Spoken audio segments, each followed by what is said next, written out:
एक राहुल नाम का लड़का अपने गांव 25 साल के बाद जा रहा था। जब वह रेलवे स्टेशन पहुंचा तो राहुल की मां का फोन आया। बेटे, पहुंच गया। मां, पहुंच गया। बेटे, मैं तुमसे एक बात कहता हूं। तुम जिस रास्ते से आ रहे हो वह रास्ता ठीक नहीं है। मैं तो कहता हूं कि रात को वही होटल में ठहर जाओ, सुबह आना। लेकिन मां, मेरे पास इतने पैसे नहीं हैं कि मैं होटल में रुक सकूं। मैं रात में ही चला आऊंगा। लेकिन बेटे, वह रास्ता ठीक नहीं है। अरे मां, कुछ नहीं होगा। तू क्यों घबरा रही है? मुख्य स्टेशन पर हूं, कुछ देर में घर के लिए निकल जाऊंगा। ठीक है, मैं रखता हूं। मां भी है ना, बहुत चिंता करती है। वह फालतू में घबरा रही है। मैं सही सलामत घर पहुंच जाऊंगा। चलो घर के निकलता हूं, लेकिन पहले कुछ खा पी लेता हूं। बहुत भूख लग रही है और घर भी तो यहां से बहुत दूर है। क्या पता कोई सवारी मिलेगी या ना मिलेगी। तो राहुल एक होटल में जाता है।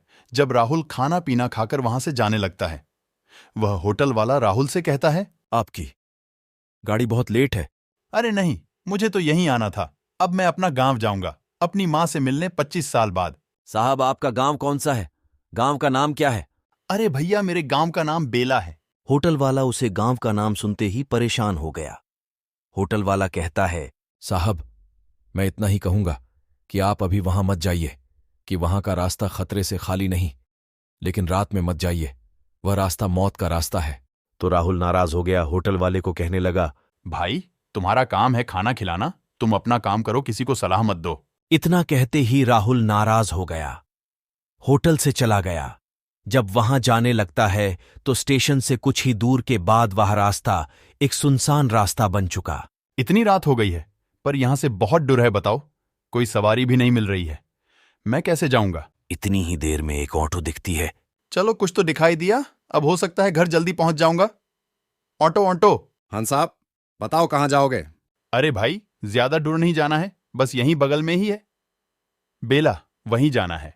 मैंने हर सवारी को उसकी मंजिल तक पहुंचाया है। आपको भी पहुंचाऊंगा, और बैठो। राहुल उसकी बात सुनकर थोड़ा डर गया। राहुल सोचने लगा कि इस रास्ते पर मैं इतनी देर से चल रहा हूं, लेकिन कोई गाड़ी नहीं दिखी, नहीं कोई इंसान दिखा। लेकिन यह ऑटो वाला इतनी रात को कहां जा रहा होगा? चलो, इसे पूछकर देखूंगा। जब राहुल ने पूछने की कोशिश की, ऑटो वाला कहता है, अरे भाई, मेरा काम रात को ही शुरू होता है। कौन सा काम करते हो जो तुम रात को ही निकलते हो? जैसे इंसानों के लिए दिन है, वैसे ही हम पिशाचों के लिए रात है।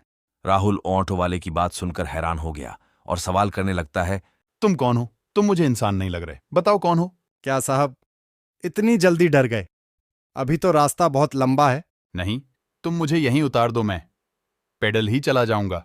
नहीं साहब, जब मैंने कहा है मैं आपको वहां छोड़ूंगा, तो मैं आपको वहीं छोड़ूंगा। उससे पहले आपको उतरने नहीं दूंगा। क्या बात हुई? मेरा मर्जी, मुझे उतारो। तुम बहुत बोल रहे हो। मैं तुम्हें ऐसी जगह ले जा रहा हूं तुम जहां से कभी वापस नहीं आ पाओगे। राहुल ने ये बात जैसी ही सुनी तो वह डर से काम गया। अरे साहब, आप क्यों परेशान हो रहे हैं? मैंने तो ऐसा ही मजाक किया था, आप तो सही में डर गए। मैं तो मजाक कर रहा था। नहीं, मुझे आप यहीं उतार दो। चलिए साहब, मैं आपको आपकी मंजिल पर ही छोड़ूंगा। मुझे यहीं उतारो। तू कहीं बच के जा नहीं पाएगा, तेरी मौत निश्चित है।